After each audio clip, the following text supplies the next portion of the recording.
of Commerce. I will also be one of the panelists asking the questions this evening, along with Mr. Shamari Scott, President-elect of the Chamber. I'd like to begin my opening comments by welcoming West Bay South candidates Raul Nicholson-Coe and Andre Ebanks, and thanking them for accepting the Chamber's invitation to participate in this forum. Your willingness to appear on the same platform demonstrates to voters that you take the democratic process seriously and are ready to respond to a series of questions on the top issues as identified by a recent online Chamber survey. More than 400 responses and more than 200 questions were submitted via the survey, and these will help to frame the questions for this evening's forum. There is certainly not enough time to ask all the questions, but we will do our best to cover the topics that have been identified as the most important to the Cayman Islands and the West Bay South constituency. When the Chamber was established in 1965, the goal was to create an organization that supports, promotes, and protects the interests and welfare of its members and the wider community. Being nonpartisan, we have hosted forums every election year since the 1988 election. So for 9 elections, we have provided members of the community with an opportunity to hear from their candidates and educate themselves before Election Day. These forums have taken weeks of planning and preparation, with all the credit going to the hardworking Chamber staff, but would not have been possible without the financial support of our sponsors, Foster's, Affinity Recruitment, Bodden's Legal and Corporate, and DART, so a very big thank you to them. I would also like to extend a wholehearted thanks to our media partners, Cayman Mile Road, Cayman Life TV, Radio Cayman, Government Information Services, and ICCI FM for agreeing to broadcast tonight's forum.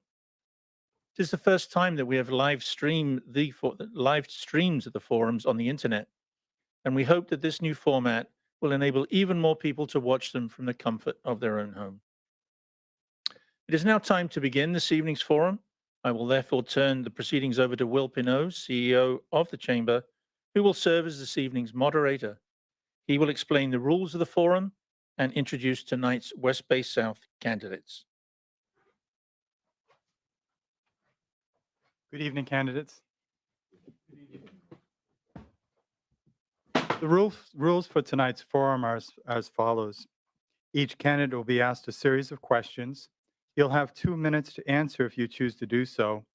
Each candidate will be allowed to answer the question without interruption and is free to differ with an opinion or position of another candidate during your allotted response time.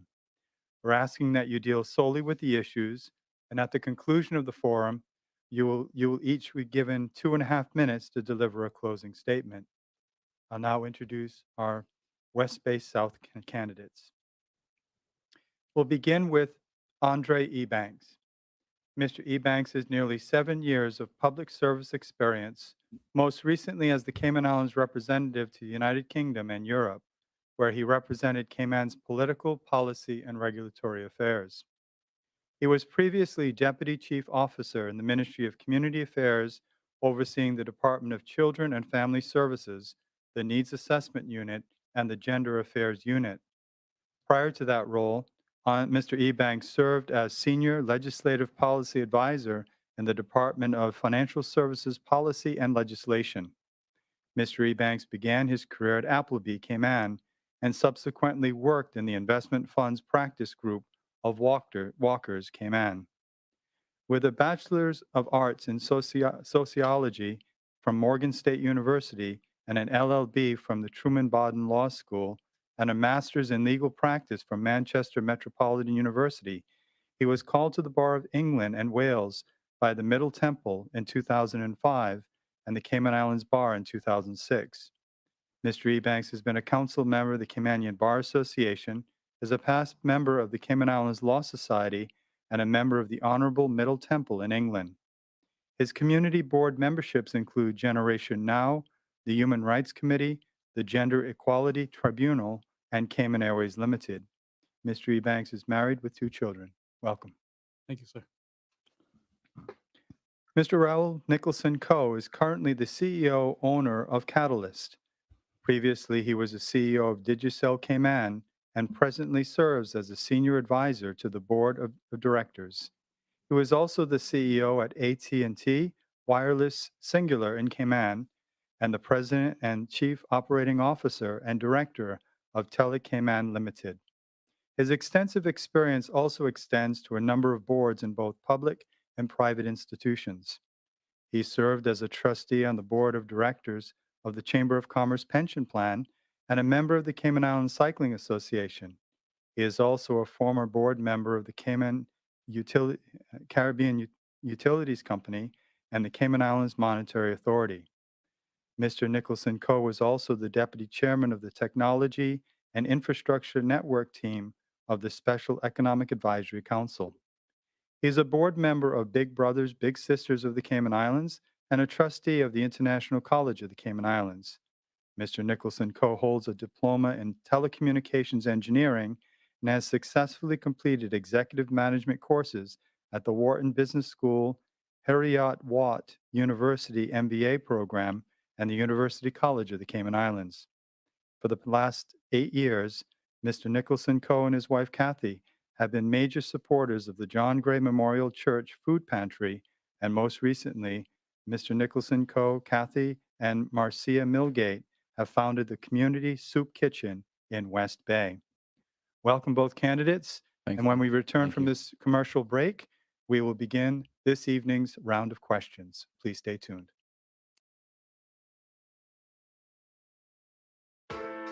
Behind everything we do is a promise. Better. Better because we care, because we all have a common goal, to be better at cooking, to be better at eating right, and taking care of ourselves, to live in a better community, to just feel better. Today and tomorrow and the next day. Do it for you. Do it for them. Do it to prove something to yourself. Do it to carry on a family recipe. Or just because. But when you aim for the stars, better just works. We're Fosters. And we're better. Because of you, because of them, because of this place. And because we care.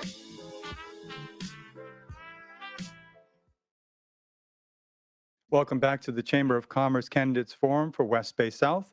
I'll now turn it over to the president of the Chamber, Mr. Michael Gibbs, to begin the round of questioning. Thank you, Will. And once again, good evening, candidates. The first question I will address to Mr. Ebanks, and then Mr. Nicholson-Coe will follow up with his answer on that same question. So that first question is, what makes you the candidate of choice for the voters of West Bay South? Thank you for the question, and thank you to your audience.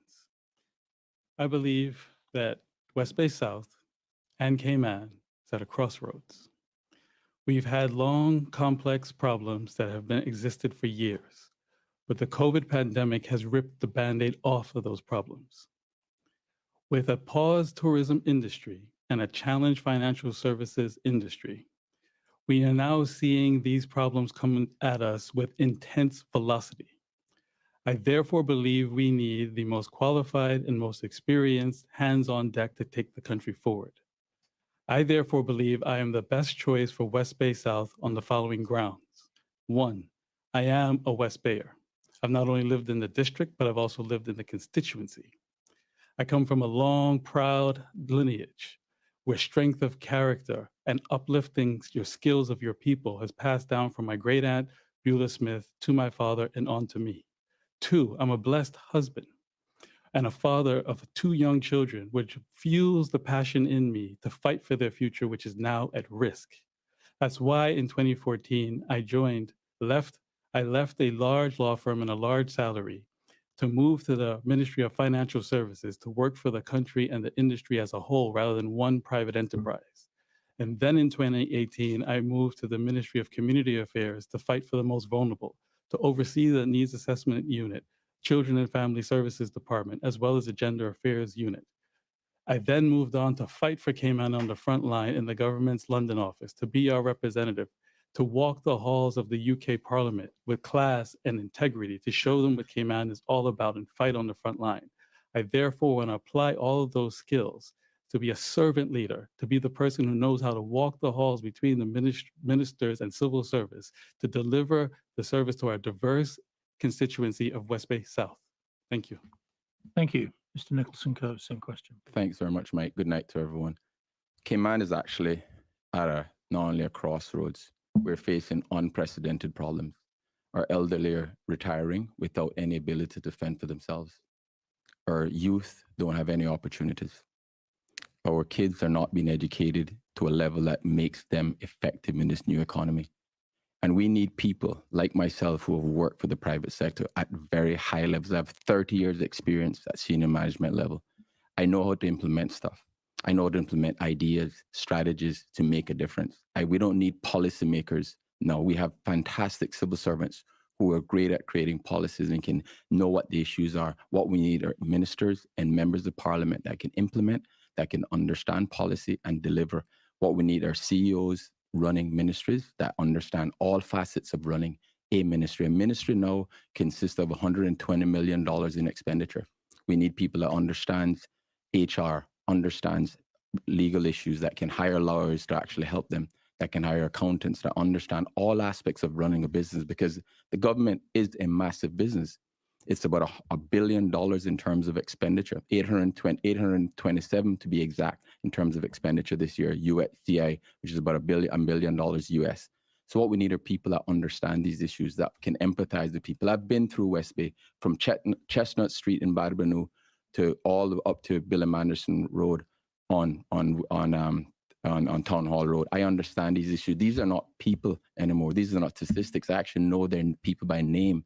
So we need to have people that are empathetic, that have lived in the district for 43 years, that actually is not going to be parachuted into the district, that live there now and have no desire to leave. We need people that are accessible, and that's me, 24/7. I roll my sleeve up, what I've always done, to actually deliver on these things. So it's not something that I am going to be parachuted and I'll leave the district at the end of the night and forget about the promises. I actually know everyone by name that are suffering in these streets in West Bay, and that's what I'm going to do. I'm going to make sure I make their lives much better. Thank you. Good evening, gentlemen. All right. So, Mr. Nicholson-Coe, I'll start this round with you, and it has to do with national issues. Yep. Keeping Cayman safe from the COVID virus and the reopening of the economy are amongst the top issues that will confront the next government. What other major issue concern do you intend to bring to the table for the new government to address? Well, they're massive issues, I think, especially around employment and opportunities for Caymanians. At the moment, there's full employment, but we have a massive issue with the hospitality industry. And West Bay is disproportionately disadvantaged because there are more West Bayers that have worked in the hospitality industry. I see that as being a massive issue. I also see education as being a massive issue that has to be addressed, because we cannot have a service-based economy and not have our people trained and have the skill sets to be able to deal with these issues. We live in a society with 135 different nationalities, but our public school system don't actually emulate our society. And that is a disadvantage, because our kids coming out of high school are not equipped to be able to deal with the modern day world. And the other thing that we have to look at is, because our financial services is under threat, and I'll actually get to that later on, we have to look for other pillars. So we have to look at promoting medical tourism, promoting sports tourism, but the massive thing that we have to look at is technology. We are moving to a service-based economy. At the moment, the ICT sector only accounts for about 3% of our GDP, which is $4.7 billion. We have to increase that by 100% to about 6% of our GDP. And we can do that by enabling new forms of technology. So digital IDs allow people to be digitally ID'd from before they arrive in Cayman. So somebody arriving from the US could pass through customs seamlessly, could be able to do KYC stuff in our financial services industry without having to go through the reams of issues. And that's one of the issues. And STEM as well. So establishing a fiber optic network to Cayman to allow these companies to exist. These companies now exist and are in Ireland, for example, at a flat 10% tax rate. If they come to Cayman, they'll actually be able to enjoy a much more favorable tax position, but we'll create a new industry with highly skilled people, persons that can work and deliver on stuff for Cayman, but also inject a lot of capital into Cayman. So that's one of I have to diversify the economy, but through education as well. Thank you, sir. Mr. Ebanks? I think a long list of issues is fine to outline, but I think we are lacking vision. I came across an article in the 1988 News Star in which a journalist by the name of Will Pinot interviewed Sir Vassal Johnson as he was exiting public life. And in response to a question about starting a financial services industry, Sir Vassal said this: in 1965, I visualized that someday the Cayman Islands would become one of the leading offshore financial centers. And he went on to say that in order to do that, he had to pass legislation, have current and careful planning, and pick the right people to take the country in the right direction. What we are missing is that overarching vision of what we're going to be as a country in the next 10 years. We did it before. So Vassal was able to set out a vision and achieve it with proper planning. So I'm going to show you tonight that all of the issues that we're talking about connect back to an overarching vision that we need to benefit Caymanian families, secure a strong economy, and advance a sustainability agenda. We do that. Most all of the questions that are going to be raised here tonight will touch on the issues of cost of living, access to land, unemployment, enhance human services, prioritize gender equality, fit for purpose education, diversifying the economy, focusing on tourism, and reorganize our borders. But if we don't come in with a structured plan and a vision of where we are going to go, all of the long list of issues that want to be had will be done in a haphazard, dysfunctional way, and we will not go anywhere forward. Thank you. Sir. Thank you. Mr. Ebanks, staying with you for the next question, which goes from national issues to more specific constituency priorities. So what major project would you like to achieve over the next 4 years to improve the quality of life for the residents of West Bay South? I think in my role as the Deputy Chief Officer of Community Affairs, which allowed me to walk all of the districts, including West Bay South, and in my canvassing as a candidate, there are major issues that now face the unemployed, our youth, and our seniors. We need to put programs in place, and some of them are in place and need to be expanded to have the unemployed not only have the education that they need, but also training programs for supplementary training in terms of resume writing, interviewing skills, to make themselves more marketable and talk themselves into jobs. And also with our youth, we need to have other programs we could take, say, for example, Sir John Cumber's hallway on Saturday and propose a program to have positive, stimulating activities to take their minds off of negative activities and occupy them, stimulate them with computer code. This isn't just a dream. When I was in the community affairs ministry, we worked in public partnerships to be able to create Code Cayman, where young children from ages 10 to 11 were learning to computer code. So they get the training early and be able to establish those skills in the future. That was also applied in gender affairs unit, where we did the exact same model for women. So they would be able to discover from all ages, from 18 to all the way into 45, to be able to have a supplementary income in a new industry. We also need to do the same thing with our seniors. Yes, I know certain programs are in place and the Department of Children and Family Services is doing the best that they can, but we need to do this on a more regular basis. We need to incorporate our seniors as ambassadors in schools to impart culture and history, and also in the hospitality industry. These are ambassadors. We are going to lose our culture if we don't incorporate our seniors. And we should use our seniors in other ways to be put on boards where they were part of the industry and can impart their knowledge and take industries forward. Thank you. Same question. Thank you. Mr. Nicholson-Coe, the same question, please. Thanks, Mike. I mean, through my walk through West Bay Road and West Bay South, I've been through practically every street in West Bay South, and the overarching theme is just opportunities for Caymanians. And that runs the gamut from Caymanians that have just graduated to seniors that are 65.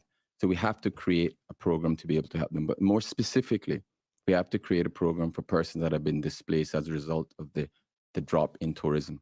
And we now have a golden opportunity. They're being given a stipend of $1,500 a month. Immediately, the moment within my 100-day plan is that I will work with the hoteliers and get those people retrained, retooled to be able to take these jobs once the economy opens. So, for example, a boat captain, obviously someone that understands customer service, can deal with multiplicity of issues. I would get that person trained. He may be ideal bar manager. He may be ideal maitre d'. Get those persons trained so that when we open the economy, at the moment, the hotels are running at 10% occupancy. We have the golden opportunity. The cost will be minimal and they can actually deal with that stuff. But more specifically in the district of West Bay, what I would like to see West Bay South is work with creating a new environment for the promenade against Mayor Molly Road to actually enhance that area. The West Bay South area is a fantastic, beautiful area.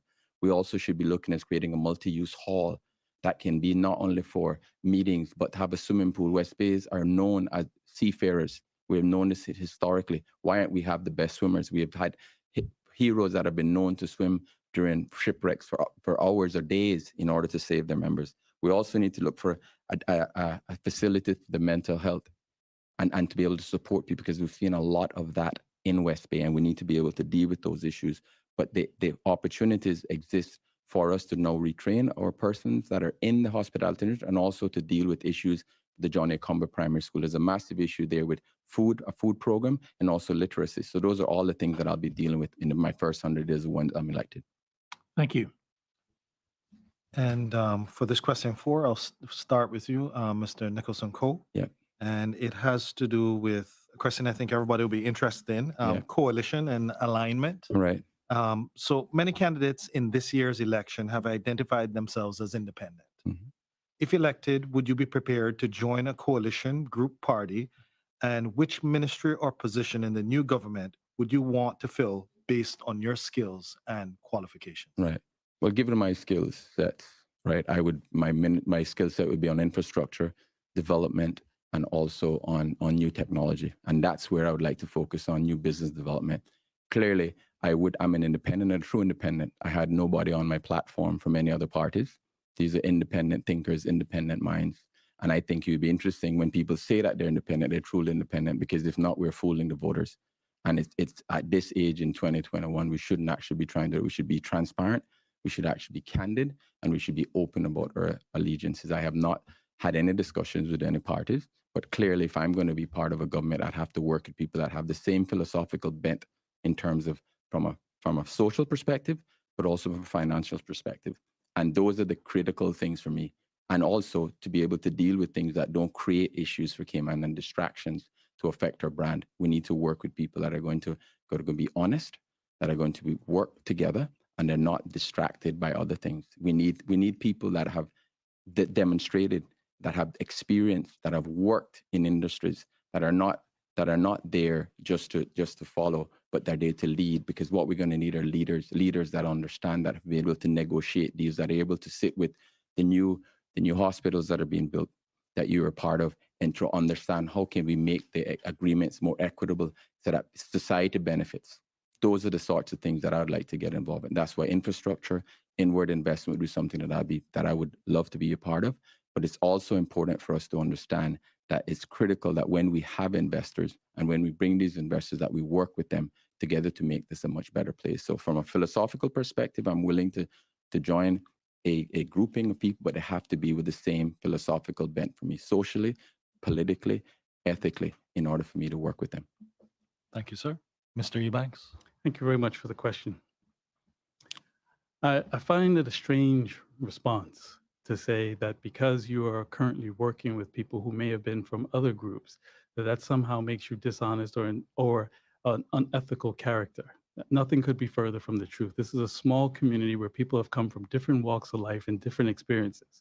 And I think that goes to the root of the question. The question is, can you work with other people? Yes, I can. In my capacity, not only in the private sector, but in the public sector, I learned crucially about being a civil servant and having neutrality and objectivity. And that has stayed with me to be able to put aside when we were arguing over legislation in the Legislative Assembly, when it was then called, when they were talking and bringing cabinet papers to cabinet, you had to be able to look across the table or look across the aisle and be able to work through legislation and policy and even programs to get things done. So the fact of the matter is, if I am so blessed to be elected to be the member for West Bay South, I will work with all the other 18 members because we have to. The people pay us to get things done.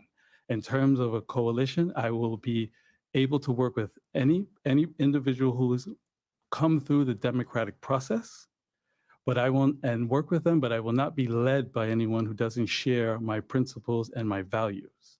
In terms of a ministry, I believe that if I'm so blessed and that offering is there, that generally people do better by things that they're either qualified in or have experience in. Therefore, I would be comfortable in a role in a ministry for financial services or community affairs or international trade and investment because I've worked under 3 ministries and under 3 ministers. Thank you. Thank you very much. Thank you, Mr. Ebanks. Staying with you for the question number 5. So there will be we'll take a break after this question. This question focuses on affordable housing. Land and building costs are increasing faster than wages, and banks continue to require substantial down payments when applying for a mortgage. What is your view or strategy to give ownership opportunities for affordable housing in all districts? Thank you for the question. I think it raises one of the key components and pillars of my campaign. Because we don't have the overarching vision and plan and development plan, development is racing. Developers are able to have an uncoordinated approach to development that is allowing people who've never ever set foot in Cayman to purchase property at extreme prices, which is pushing the values up. It's incumbent upon government to institute a sustainable development plan for the entire country.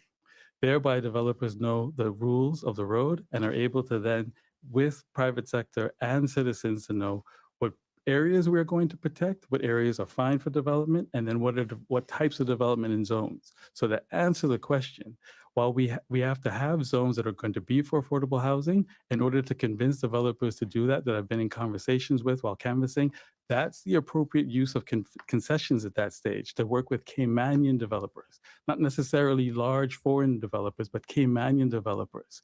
And West Bay South is a perfect example where you have Caymanian developers living in the constituency and young Caymanians who can't afford it. They will be able to see that vision. And that's our unification point as a country, to use the duties and concessions and waivers in an appropriate manner to convince developers to have affordable housing. And then we also need to look at our duty and tariff structure to be able to say so in a way as a sort of a taxing jurisdiction would do.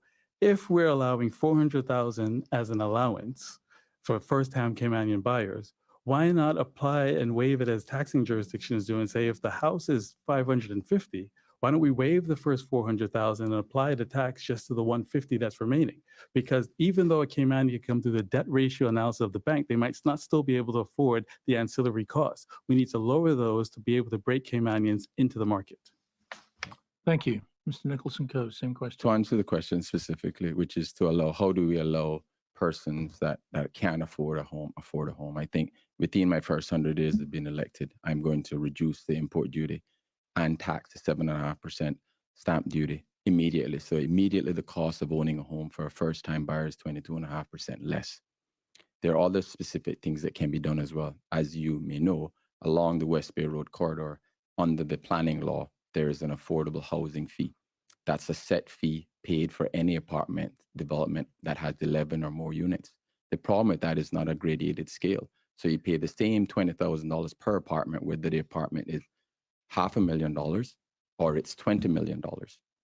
And my view is that because it's an affordable housing fee, we should have it based on a per square foot basis, just like we've done for other fees that we pay. So the impact fee that you pay 4.5% for the infrastructure impact fees based on square footage, we could immediately put that, and we then increase the affordable housing fee, which would then allow persons to be able to get access to that.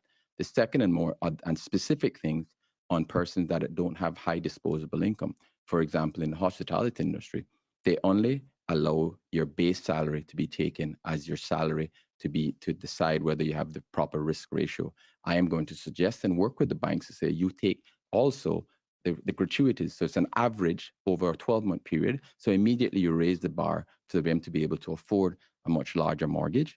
and you can then work with the banks to create this stuff. And banks can create more affordable mortgages. They may have to reduce it, but we have to work together as a society. And that's what I'm good at. I'm actually able to work with people from a diverse constituent and stakeholders, bring them together and understand that if we don't fix housing as a social issue, we'll have disenfranchised voters, we'll have disillusioned and disenfranchised voters. And when that happens, that affects the entire society, not only the individual not owning a home. So this is a societal and it's an existential crisis that we need to deal with.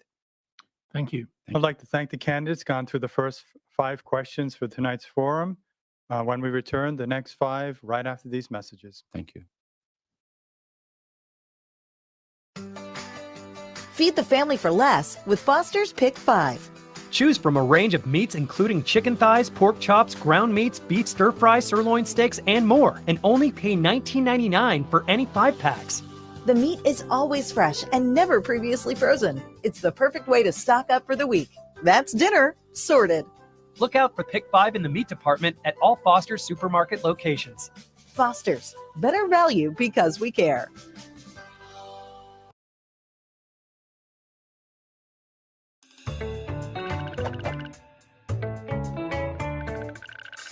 You hear people talk about the economy all the time. But what is the economy exactly? The economy is the flow of money between the people, the companies, and the government in the Cayman Islands. Why is it important to understand the economy? Well, just like the engine of a car, the better we understand the economy, the better we can make it run, and the more prosperous we can become as a community. The first important thing to understand about the economy is that the private sector is the main source of all wealth. Think about it. Most people work for companies in the private sector, both big companies and small businesses. But even if you work for the government, your salary comes from the fees and duties paid to the government by private sector companies and their employees. That's why we call the private sector the prosperity engine that powers our economy and drives the country forward. When business is booming, companies have more money to spend on salaries, bonuses, and promotions. Employees with more money buy more products and services from other businesses. All those people and businesses spending money generates revenue for the government, which pays for important services like education, roads, emergency services, and care for the elderly.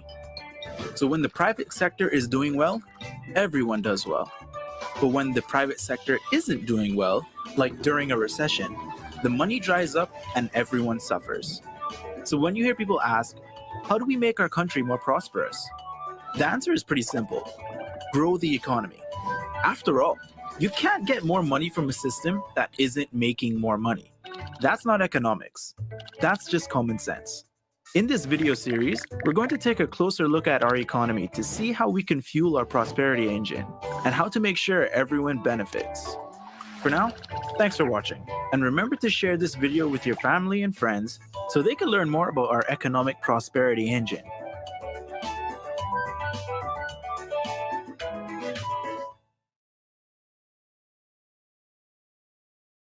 Back to the Chamber of Commerce Candidates Forum for West Bay South. I'll turn it over to Shamari Scott for the next round of questions. So this round has to do with beach access, and Mr. Nicholson-Coe, Yeah. I'll start with you. What will you do to ensure that the proposed developments in the area by Governor's Harbor will not have a detrimental effect on public beach access and traffic in the area? Right. Well, the scale of that development obviously is large, but I think it's a reasonable. The developer has done other fantastic developments in the district or in West Bay. We can work with them to alleviate that. Beach access is something that's critical, and it's heritage, is part of who we are as a people, a Caymanian people. And those things have to must be preserved. And I think any developer, investor would see that as a benefit because it enhances their product. It makes their product more authentic. It makes their product more appealing, not only to the locals, but to also people that are visiting Cayman. I think that's what people want to see, is authenticity. They want to see a part of Cayman that existed in the 70s and 80s. We don't have to lose that as we develop. The other part in terms of traffic, clearly that's something we have to contend with. But in my view, what we should do is work with developers and say, create a transportation plan for your workers, for example. So instead, every worker having a car There's no need for that. If we create a transportation network that will collect workers at their homes, bring them to work, and take them back home. This happens in other countries, neighboring countries that have far less resources than we do. So in my view, any development that's multi-use, multifaceted, and of a certain scale, they should include within their application a transportation plan that will reduce the need for every employee to have a car. And secondly, those cars should be low carbon footprint cars. So they should be electronic in most instances, or some other sustainable way. So you reduce your carbon footprint, it makes it more sustainable.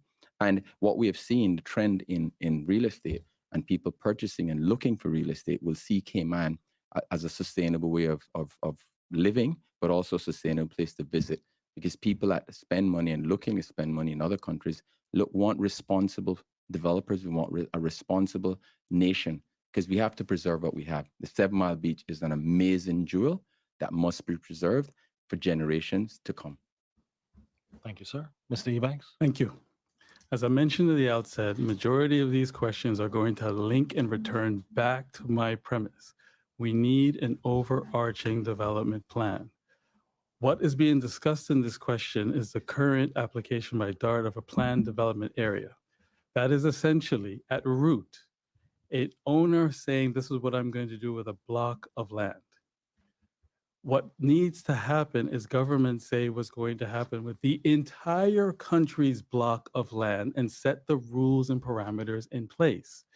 Therefore, what is going to happen now, and we must recognize it, that we have citizens in our country, in our constituency, that have grave concerns about this development. I've attended the West Bay Action Committee. These aren't people who are just sort of guessing. They have grave concerns and they need to be recognized to preserve their rights. But instead of this devolving into acrimony and tension between concerned citizens and the developer, what is missing in the equation is government having an overarching development plan so everybody knows the rules of the road, and then will be able to plan accordingly to reduce the tension in our society.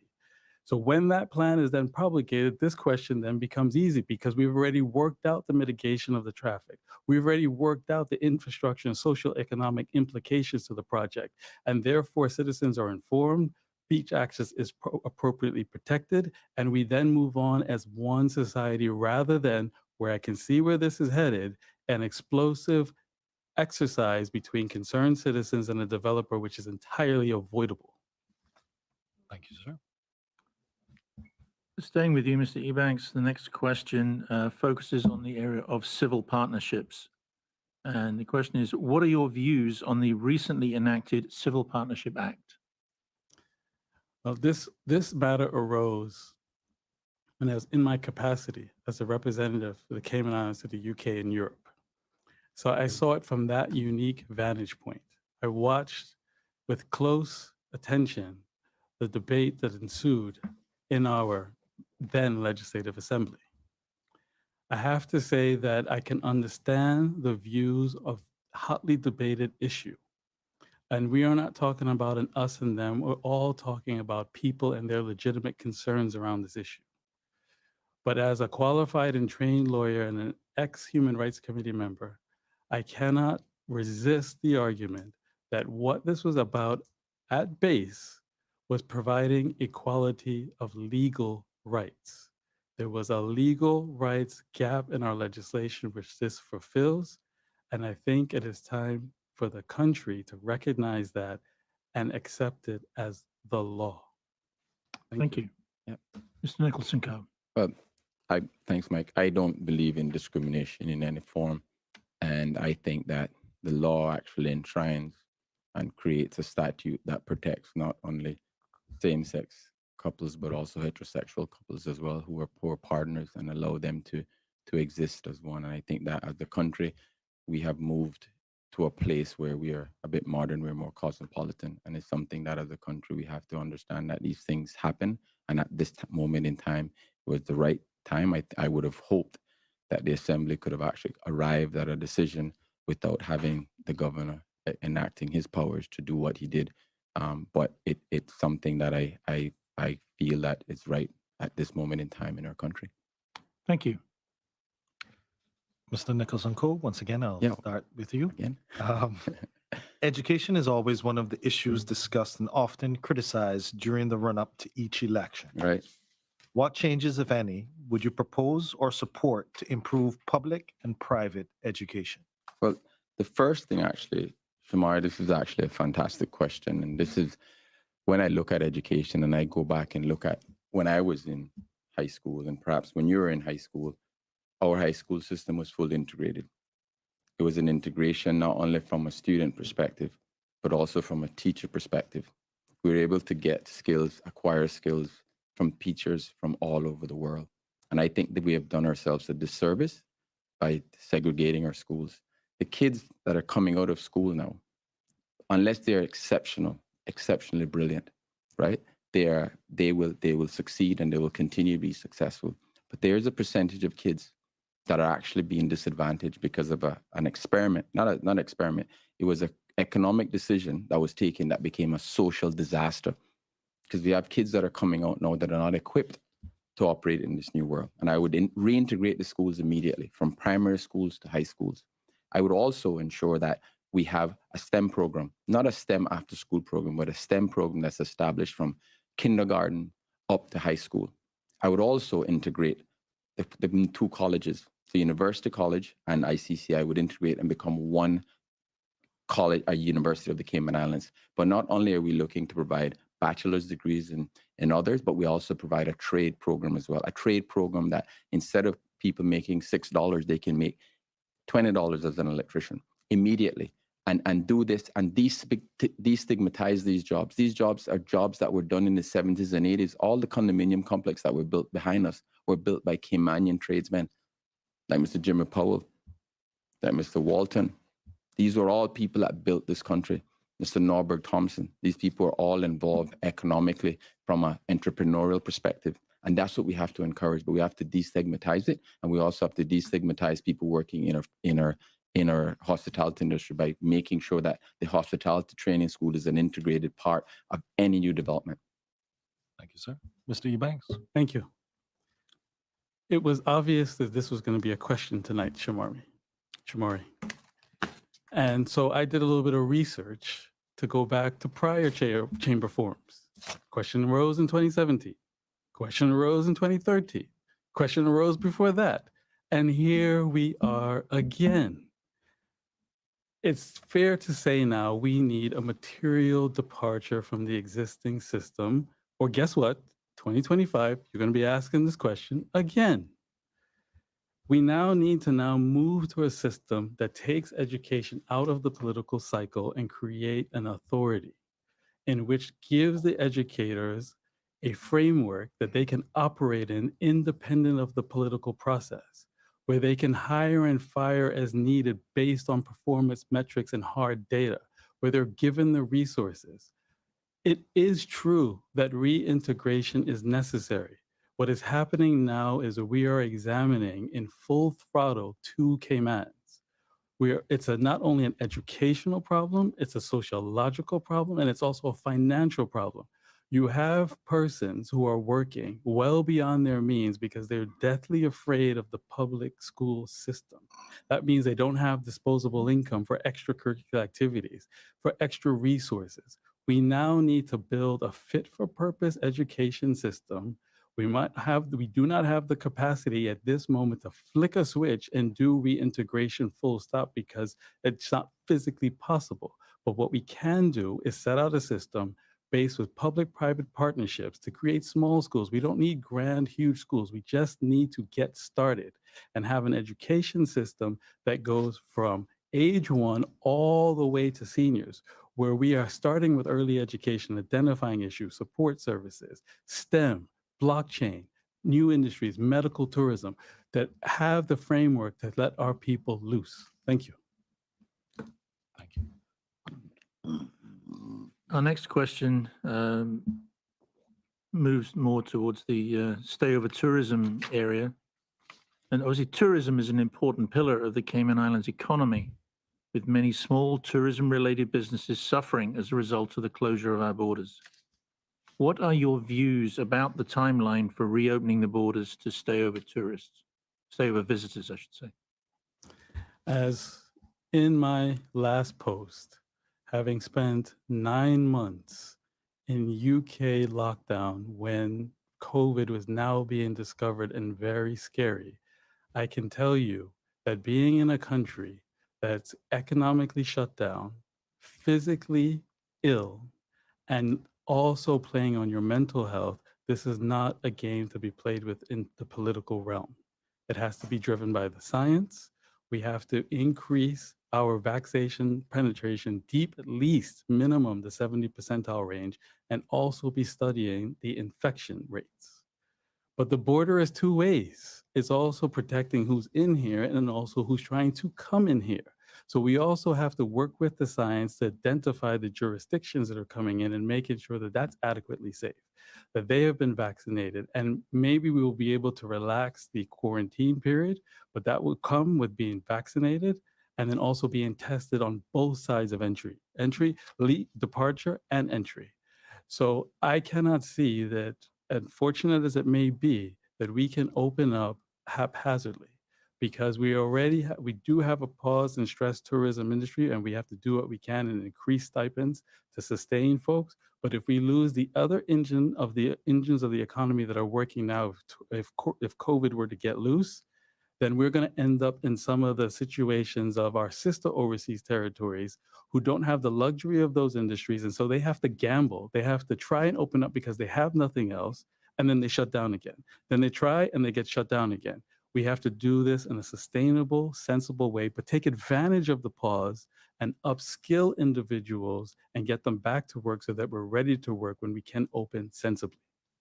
Thank you. Mr. Nicholson. Yeah, I mean, we're in a fortunate situation. The government has actually done a very good job in terms of taking us to this position. And I think we all, we live in a very fortunate country. But we also have to think about how we're going to kickstart the economy. And can't be done in isolation. We have to do it methodically. We have to think about, obviously, infection rates on when we get to herd immunity and true herd immunity. And true herd immunity, we can decide we have inoculated 75% of the vulnerable people here. We could also be targeted. We could go to particular gateway cities and said, yes, we'll get tourists or stayover visitors from a particular area that we know have a low infection rate, that also have a high inoculation rate. But it has to be done in conjunction with stakeholders, including the airlines. I mean, now airlines have introduced a COVID passport. So they're actually thinking about this. We have to partner with airlines, with hotel chains. Marriott, we have Marriott here. They own the Ritz, they own the Marriott, they own the Westin.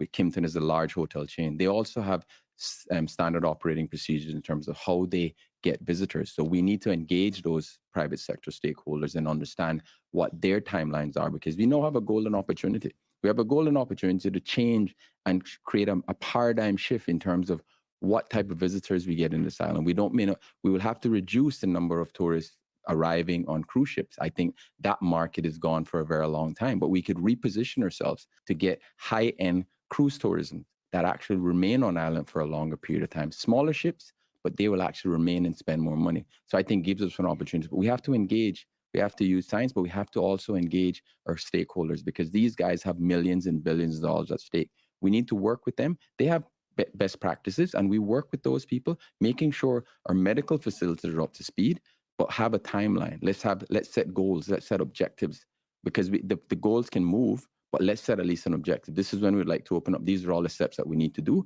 before we open up, and then we will go from there. Thank you. Mr. Nicholson-Coe. Oh, again. With you again. Yes. Public safety is the next question. Oh, yes. Mm-hmm. Are you satisfied with the level of policing and public safety in the District of West Bay?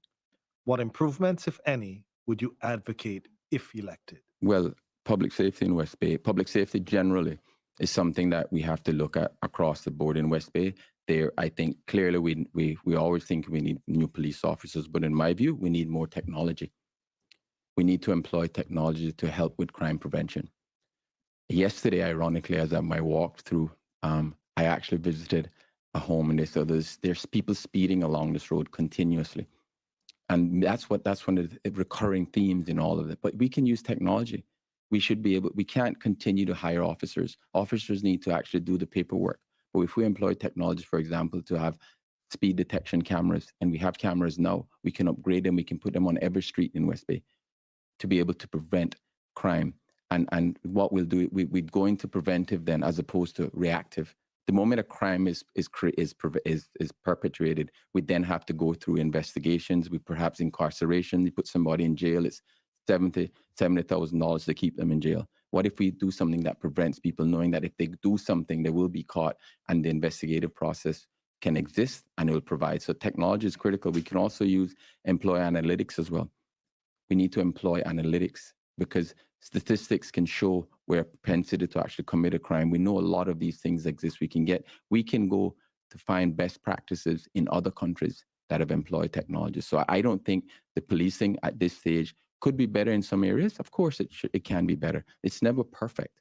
But I think that if we employ technology and augment the human element of actually crime prevention, we can actually do a better job. But we should also think about rehabilitation as well, because crime occurs. But if we don't fix the issue, the root cause of why somebody commits a crime, the propensity for that individual to commit another crime increases. So let's get the medical profession involved. Let's get the psychologists involved, the therapists involved, and technology. We could then create a model that we can employ in other countries. Thank you, sir. Mr. Ebanks? Thank you.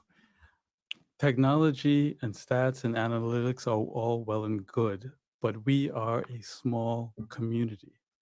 What is missing, in my view, in the level of policing, and I know that there are some very hardworking Caymanian police officers, but what is missing for me is the community link to police officers. So policing is only as good as the link with the community. If the community has a inherent mistrust of the police, then they're not going to talk. They're not going to identify crimes. So yes, you can employ radar and technology for speeders, and that needs to be done because it does impact our citizens on a quiet Sunday morning when cars are racing and we wake up to knocked over light poles. But in terms of the question itself is about the level of policing, the level needs to come down to the grassroots so that they know the police officer. And that doesn't take more policing. That just takes a different strategy of policing to be able to be integrated into community so that folks can now reach out to the police officer, identify issues, and help solve crimes. That is what is also missing on top of the technology. Thank you. We've completed the second round of questions, so please stay tuned. Right after this short commercial break, we'll begin the third round. Stay tuned. March in Cayman is hot, but at Foster's, it's frozen. Frozen Food Month is back, and we're giving away 4 $250 Foster's cards. To winner, just purchase any 3 products from the frozen department from now until March 27th. It's that easy. You could grab a frozen pizza for dinner, frozen berries for a morning smoothie, and frozen plant-based sausages for something different. Exactly. Just don't forget to enter online at fosters.ky/frozen food month. Foster's, better because we care.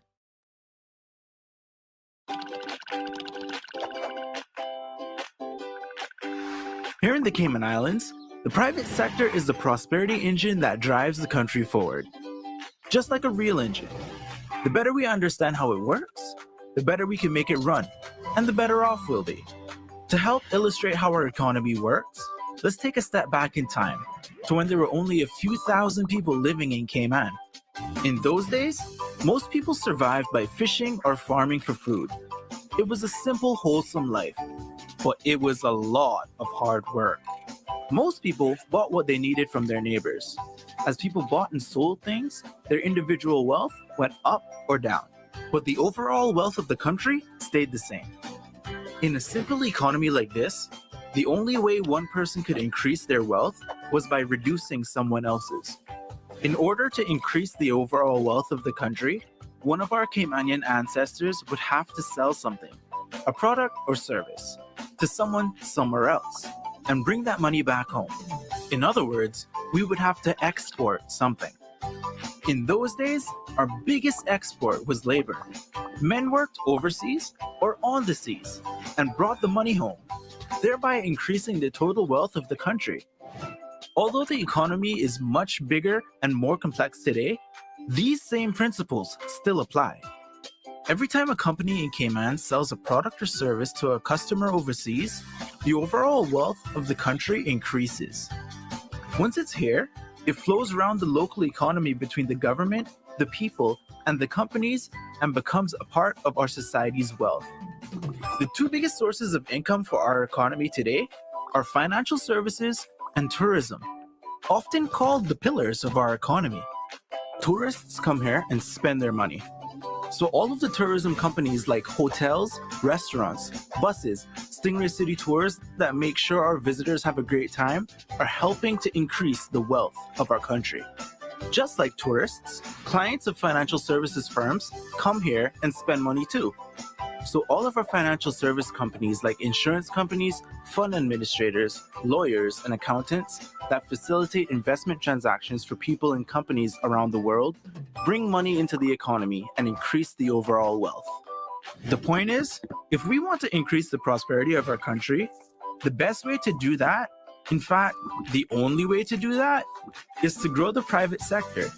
In particular, the companies at the front lines that bring the wealth here from overseas in the first place. In the next video, we'll talk a little about how money moves around the economy. For now, thanks for watching, and remember to share this video with your family and friends so they can learn more about our economic prosperity engine.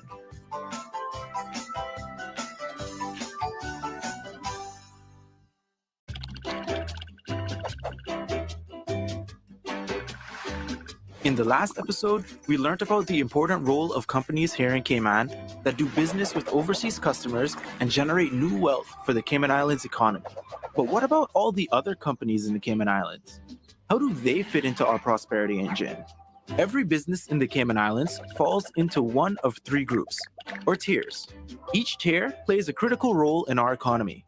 The first tier is made up of all the companies that do business with overseas customers and bring money into our economy. Companies in this tier are like the gas tank of our economic prosperity engine. The more we have in the tank, the farther we can go. Although most well-known companies in this tier are in financial services like Butterfield Bank or tourism like the Ritz-Carlton, there are many other well-known Tier 1 companies doing business with overseas customers, like Uniregistry, Health City, and all of the companies in Cayman Enterprise City. The second tier of the economy is all the companies that do business with other local companies, like IT and marketing consultants, or companies that sell supplies to bars and restaurants. These companies are also very important because without them, the companies they supply would need to buy their goods and services from overseas. So while companies in Tier 1 bring money into our economy, companies in Tier 2 help keep it here. The third tier is made up of all the companies that provide services to people that live and work in the Cayman Islands. Companies in this tier include supermarkets, dry cleaners, mechanics, gyms, doctors, dentists, architects, house builders, florists, and gardeners. These companies are important sources of employment and business opportunities for our people. And they play a really important role because without them, Cayman wouldn't be a very nice place to live. So to recap, Tier 1 companies do business with customers overseas. Tier 2 companies do business with other companies in Cayman. And Tier 3 companies do business with those who live here. Every company and self-employed contractor in the Cayman Islands falls into one of these three tiers, and they all play an important role in making our nation prosperous, helping bring money into our country, improve our economy, and creating jobs. And without them, the Cayman Islands wouldn't be the great country that it is. Thanks for watching, and remember to share this on social media so we can all help fuel the economic prosperity engine.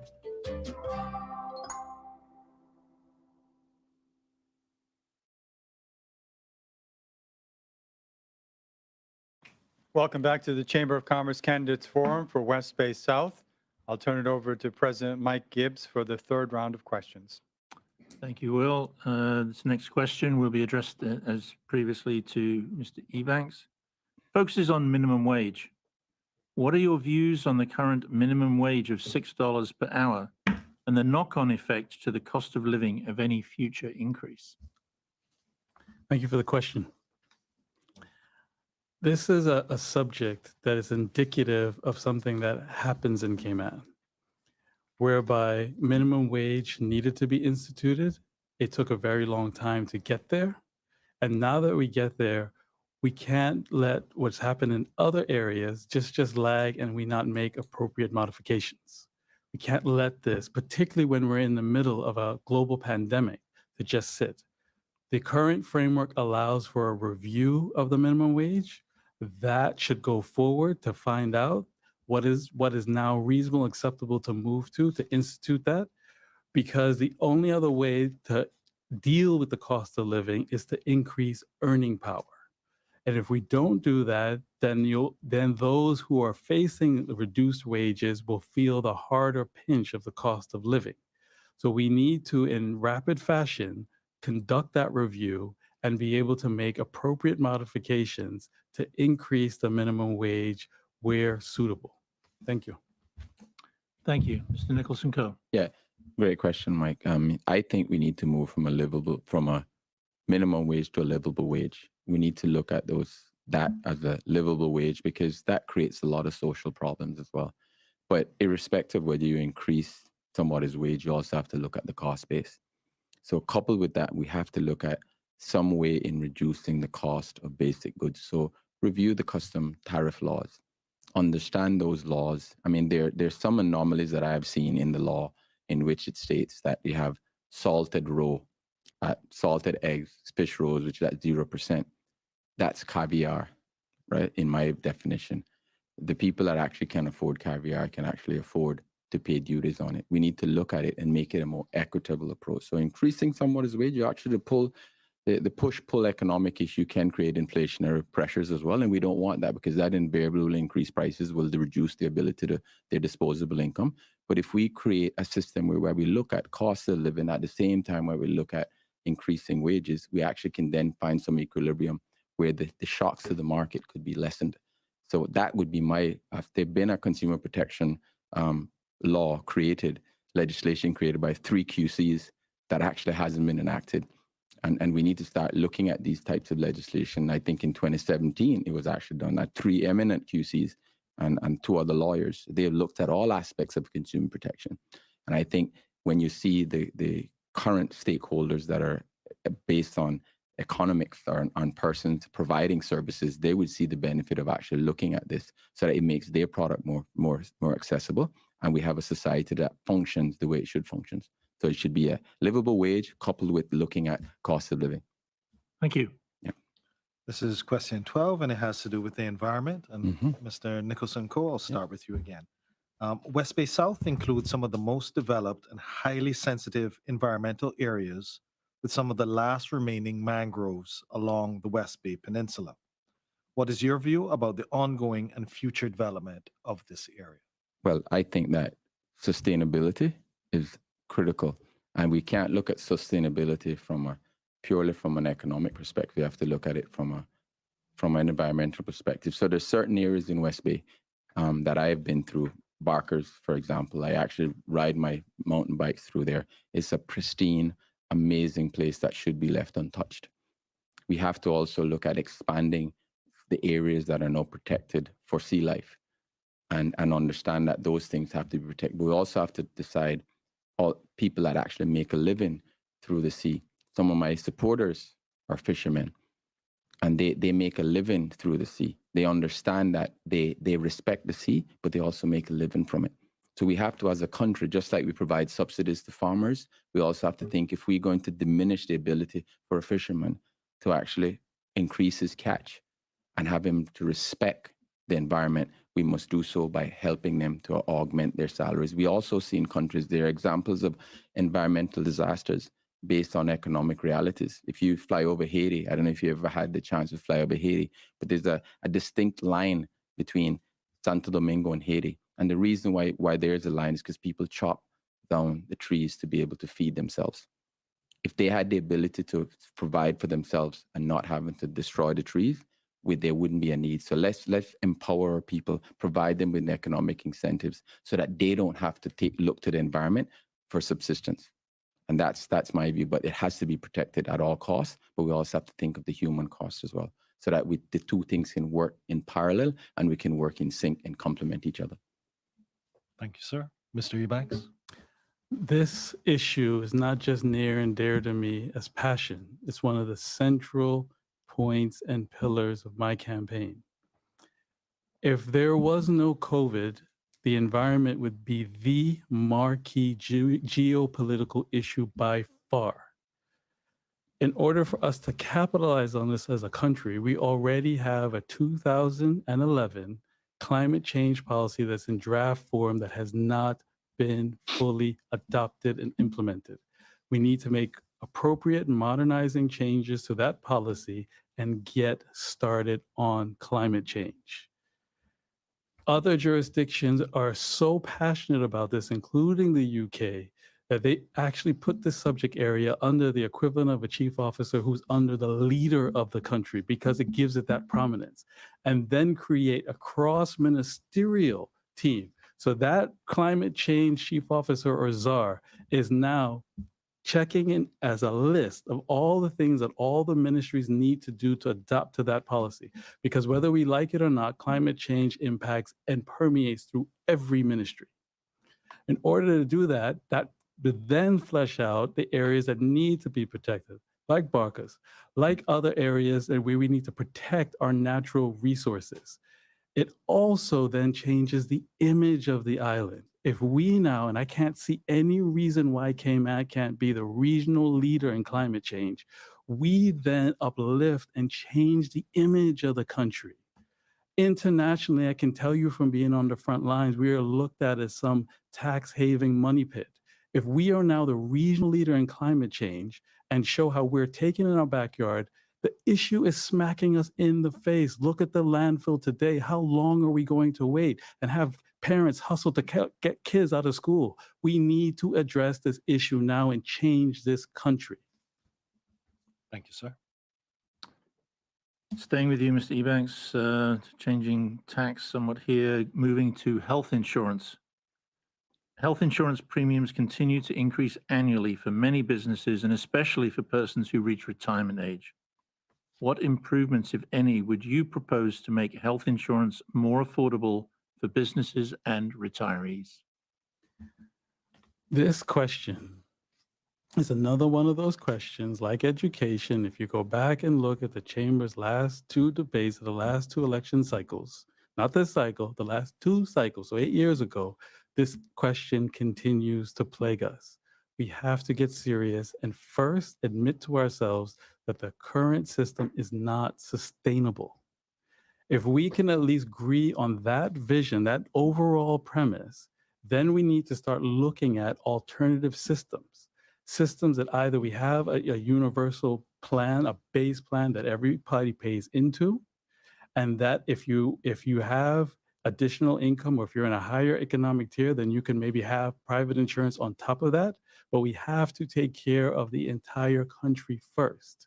Or other systems that exist in places like Singapore where they actually have a savings account added to it, and that you actually been able to pay in, and then you can utilize your savings account. Now, that might be advanced for now, but we have to start thinking bold and moving this issue forward to transform the current system of the copay and deductible arrangement and having our health services spending time chasing bills up and in chasing insurance companies. That has to end. You're not upskilling the people and using them to actually implement a system to deliver health care for our people. We're wasting time, we're wasting money, and at the end of the day, our people are not secure.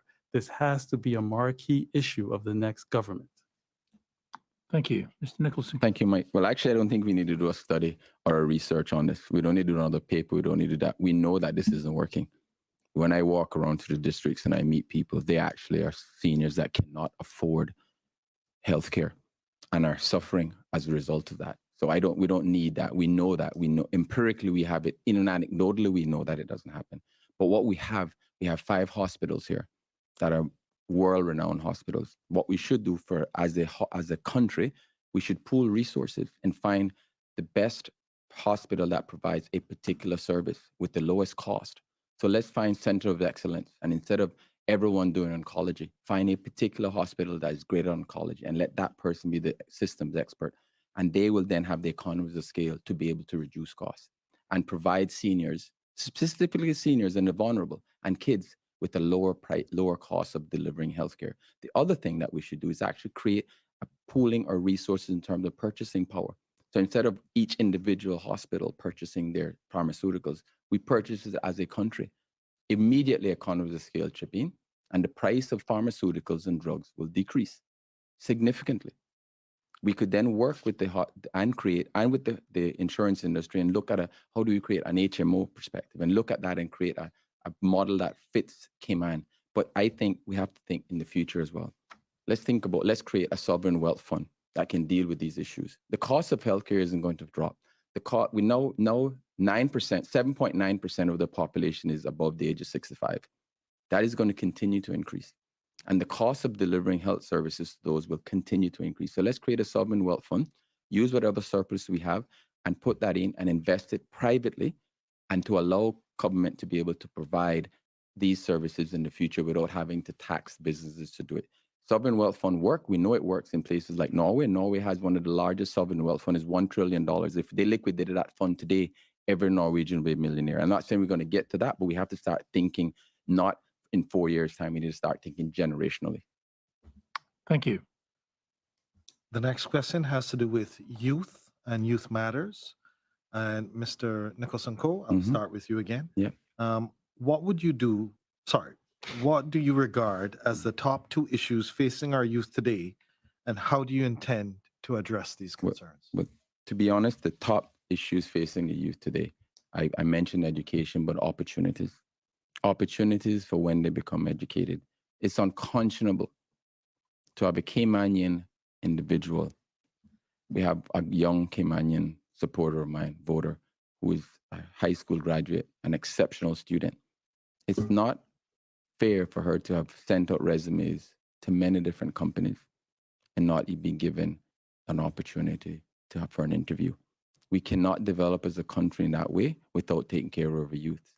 And then the second part of that is that if they get a job, how do we allow them to get part of the Cayman dream? And the Cayman dream isn't buying a car, isn't going to the bank and the bank said, yes, I'll give you $40,000 to buy a car. Immediately, once that car is driven off the lot, it loses 20% of its value. The Cayman dream is owning piece of Cayman. How do we create and reduce the barriers to entry so that when a college student returns, they actually feel like they can actually own part of Cayman? Because if we're not developing for Caymanians, then we're not developing. I have a Cayman first mentality, and I mean Caymanians that are generational and Caymanians that became Caymanians 10 minutes ago. We're all in this boat together. I went through a number of streets on Hennings Lane, and I met a lady. It was the most disheartening discussion I had with someone when she said, my kids are now at university, and I've told them, don't come back because there's nothing for them in Cayman. That is not what we want. We want Caymanians to go and equip themselves, come back here to get the best jobs and to continue to develop like we have been, because we are a country that is inclusive, that is hardworking, but we cannot allow people to become disenfranchised and disillusioned. So I see opportunities for Caymanians in education are the critical things to continue the success of this country. Thank you, sir. Mr. Ebanks? There's 2 things that we really, really need to work on for our youth. Is increasing their access to the job market and making them as most marketable and attractive as they can. And those who have had stellar degrees are getting the jobs that they are qualified for and getting rid of this nonsense of being overqualified. I saw it firsthand as a representative to the UK and Europe before COVID when we mingle with students. I can't tell you that that was one of the most pleasant surprises of that post, was to see that the future is bright of our young Caymanians. My generation may have been 5 or 6 disciplines, but these students now are coming back with IT degrees and masters in blockchain, masters in brain surgery and heart surgery. If we don't provide an alternative set of industries in terms of medical tourism, tech, film, we are not going to provide the atmosphere. So it's all well and good to say that we've all walked the streets and we're all Cayman first, but the question is the how. The how is to be able to provide that platform so that you say to our Caymanian students, this is the reason why we need your brains to come home. This is why we don't have this brain drain. We provided an atmosphere that allows you to get the job, the earning power, and to pursue your careers. In addition to that, we're taking a step back before you get those, because those who are here with us now, we also have to think about, which links back to the education system, of making sure that we have the services in place not just education, but academically, but vocationally, to have an expanded job market to make humanities as attractive as possible. And the last issue that I would say, because it's two, is mental health. Today's youth are dealing with challenges that I would have never anticipated, that I don't know how I would grapple with. It is good that it's being recognized by organizations, and we need to pay attention to this now and help boost the mental health, particularly during COVID.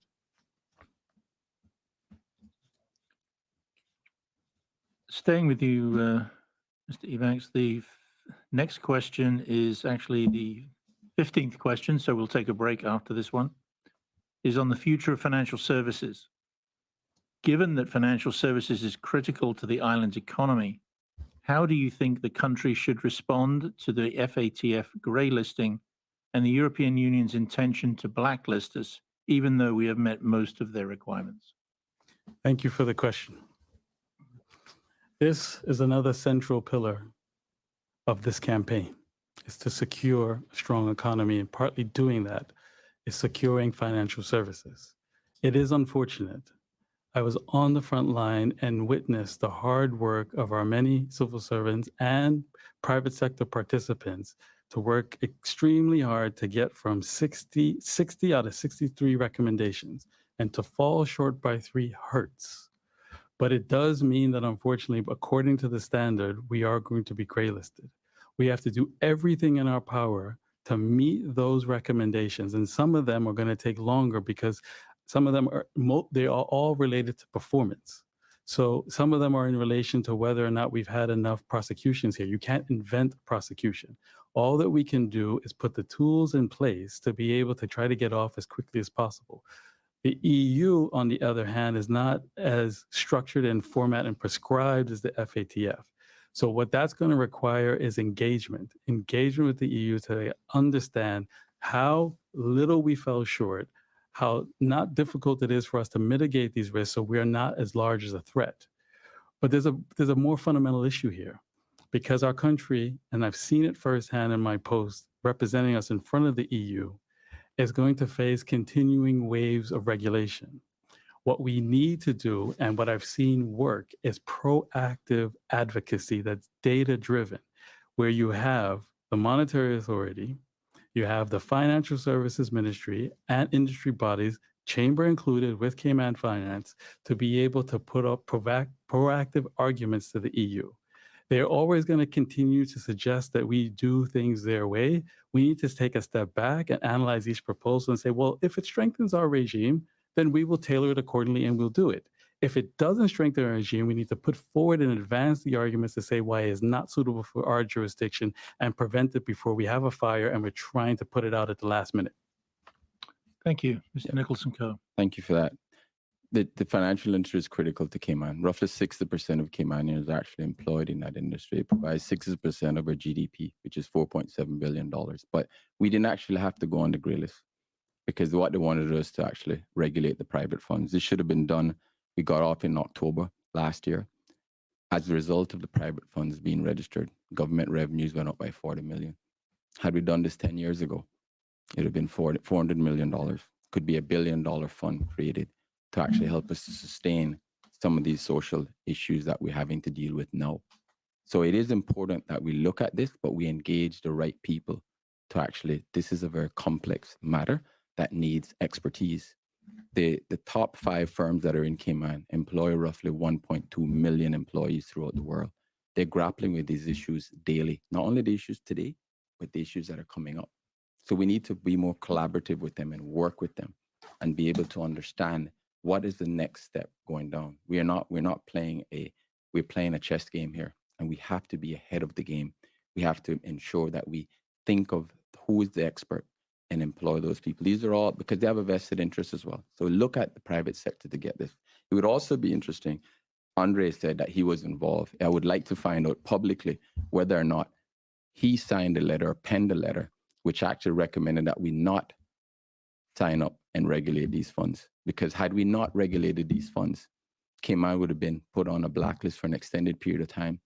And at the moment, the EU signed a treaty that allows countries to actually sanction non-compliant countries, which would mean a detrimental, disastrous impact to the financial services industry. We would have lost all correspondent banking relationship. So it's important that Andre explain why he took that position instead of following the recommendation, which actually got us off the blacklist, which was to register the private funds. Thank you.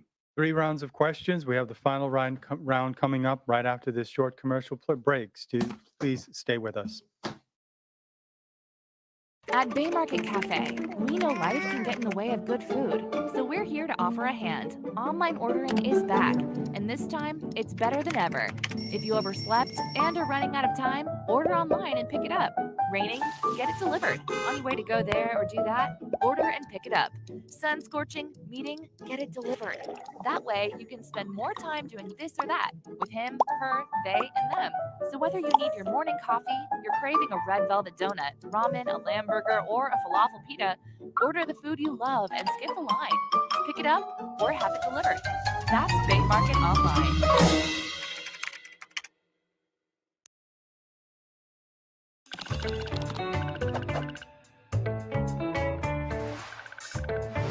When companies do well, everyone does well. Not just the business owners, but the employees, other businesses, the government, and even the customers. Seriously, to learn how, let's look at how money flows through a company.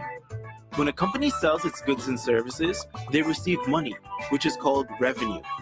That money is then split up and used in a number of different ways. Some of the money goes to employees. To keep it simple, we'll call this salaries. Some of the money goes to pay for products and services the company needs to keep running. Those expenses are called overheads. Some of the revenue goes to the government in duties and fees. And finally, any money left over goes to the owners of the business as profit. So no matter what products or services a company provides, it's like a machine that takes in money as revenue and spits money out as salaries, overheads, government fees, and profits. It's really that simple. Every dollar that a company takes in gets turned into one of those 4 things. Okay, so how does it benefit everyone when companies do well? Let's take a closer look. First, with salaries. Salaries are important for the economy because most people get most of their income from their employment. Next, government fees. In the Cayman Islands, the vast majority of the government's revenue comes from duties and fees paid by businesses. That money goes to pay for important government services like education, emergency services, healthcare, and infrastructure. Then we have overheads. Quite simply, one company's overhead is just another company's revenue. When a hotel needs supplies, they buy them from local suppliers. Those suppliers turn that revenue into salaries, overheads, duties and fees, and if they're lucky, profit. Some people think that business owners make too much money, but the truth is, the average company only makes 7.5 cents in profit for every dollar in sales. And that's assuming they make a profit at all. The other 92.5 cents goes to pay for salaries for staff, overheads that become revenue of other companies, and duties and fees that pay for the government services we need. In order to become successful, most business owners have to work extremely hard and take a lot of risks. If it wasn't for the ability to make a profit, the owner wouldn't have started the business in the first place. And if nobody started any businesses, there would be no jobs for employees, which means no salaries, no overheads to support other businesses, and no money from government fees to pay for our government services. So yeah, when companies do well, everyone does well. In the next video, we'll take a closer look at why countries need economic growth. For now, thanks for watching. And remember to share this video with your family and friends so they can learn more about our economic prosperity engine.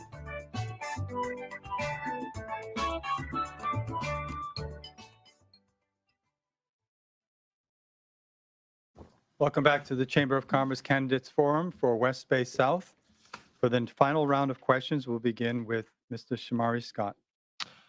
Both of you have spoken about the cost of living as one of the major issues, so it should be no surprise that cost of living is here as a question. Mr. Nicholson-Coe, we'll start with you. The cost of living ranked as a top issue for respondents in the most recent Chamber public survey. What additional strategies would you propose to address this issue beyond those you've already touched on? Right. Well, this is a complex question and it's a complex solution, but I think there can be simple things that are done in terms of addressing long-term cost of living issues, right? And what I've seen is that persons that are actually trying or struggling is that the major cost is obviously mortgage. The second cost is actually electricity and other costs in just running their home. So my suggestion is going forward is that we create a sustainable way of reducing people's costs. So homes that are being built will encourage them to have solar panels on the roofs to reduce the dependence on actually having to purchase electricity. That would reduce their ongoing operating costs, which would reduce their cost of living, and even to create reverse osmosis plants to allow them to create their own water. We have an example of this in West Bay South, actually. A fantastic boarder, Mr. Kim Jackson, who's an engineer. He actually has his own solar panels. He actually is almost off the grid. We can do this. And what we should do is when we build homes going forward, we should actually be able to insulate the homes, create them so that they're more efficient from a cost perspective, but also from an environmental perspective.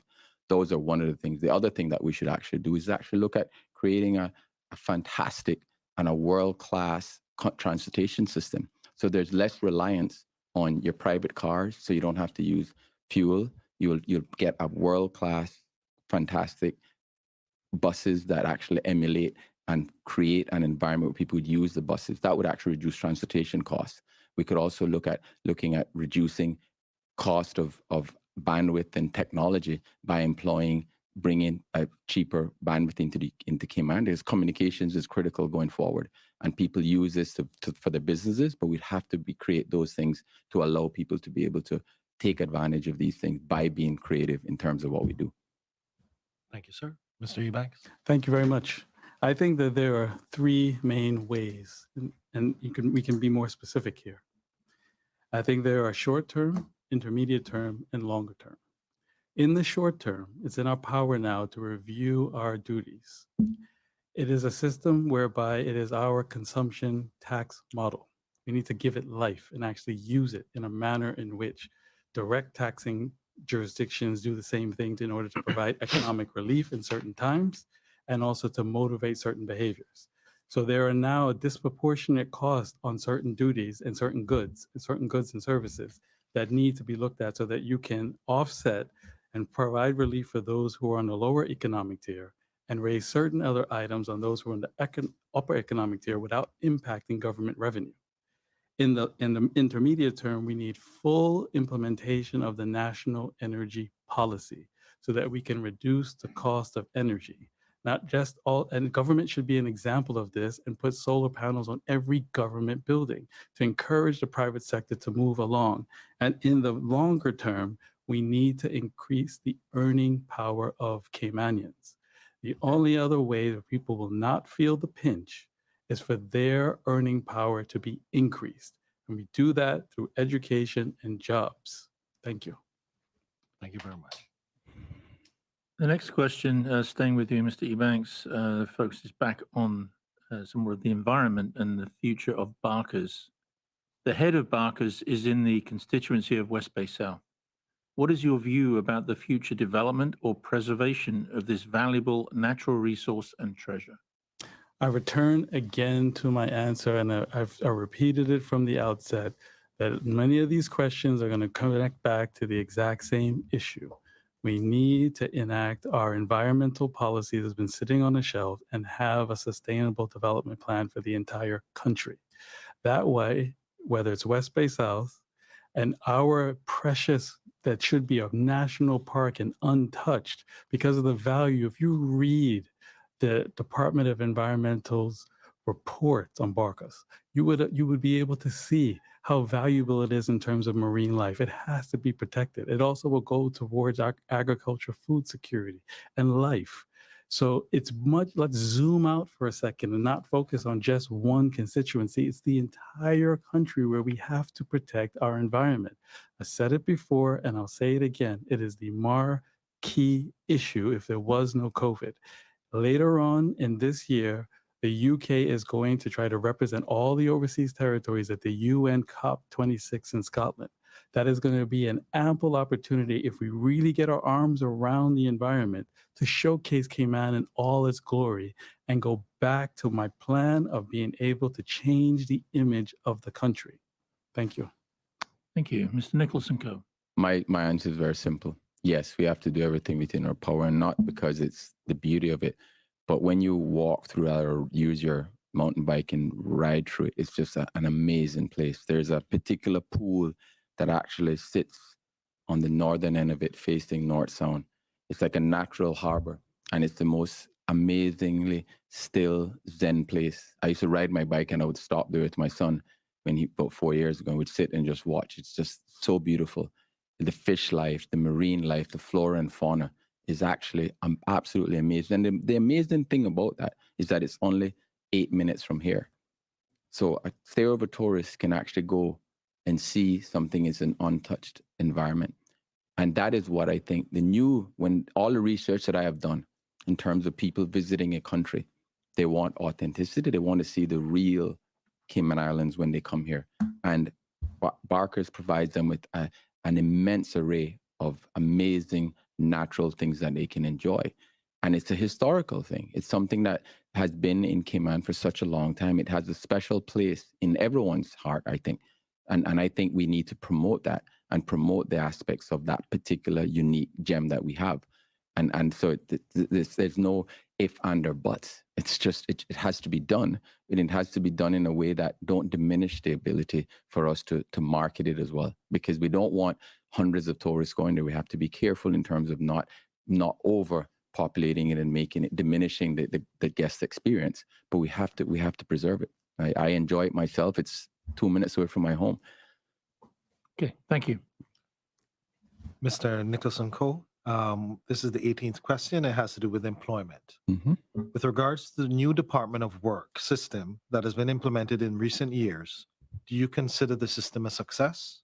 If not, what improvements would you recommend? I think the concept behind work is a good one. I think it's something that conceptually can work. I think what they need to do is amalgamate and bring the various agencies that are working on the work, so that bring the NAU, bring other agencies that are impacted by this to come under one umbrella. I mean, it has to do with, and my view is that technology has to be employed more.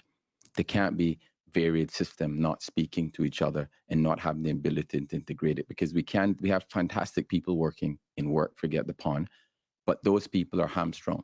So we can't just continue to enable and hire more people, but if we create the technology to allow them to be more efficient. And the other thing is with this, we have to think of technology so that people don't actually have to go to a single location. If technology is employed, we could have these work satellite agencies everywhere. We could have them in employers area. There could be an app on your phone. Everything is app driven now. So if we employ technology to actually reduce the barrier, we will get a more efficient use of the service, and we'll get greater take up. Employers will actually then embrace it, because employers also complain that the process isn't as efficient as it should be. But the fact is, they're all stakeholders. And I think if we work together in a collaborative way, and that's when these are the sorts of problems that I have solved when I was the CEO. You have these massive problems, and you look at it from 6,000 feet, and you may have issue, but you have to get your hands dirty to actually fix them. And these are the sorts of things these are the workshops that you create, that when you leave that workshop, you actually have a solution that's tangible and it can be put in the hands of people. So it has to be technology driven. It cannot be just continue to put more human resources at it, because the human resources at it will be frustrated if they don't have an efficient system. And I think conceptually it's right, but we need to rethink how we actually implemented it. Thank you, sir. Mr. Ebanks? Thank you. I think it's worth noting from the outset that it was a sound principle to decouple the human resources aspect away from immigration, so that you created the Customs and Border Control Department and then the Department of Work.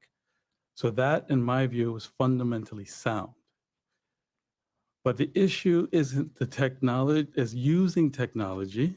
This now then exposes the difference between grappling from the outside and knowing the civil service from the inside. They are already employing technology.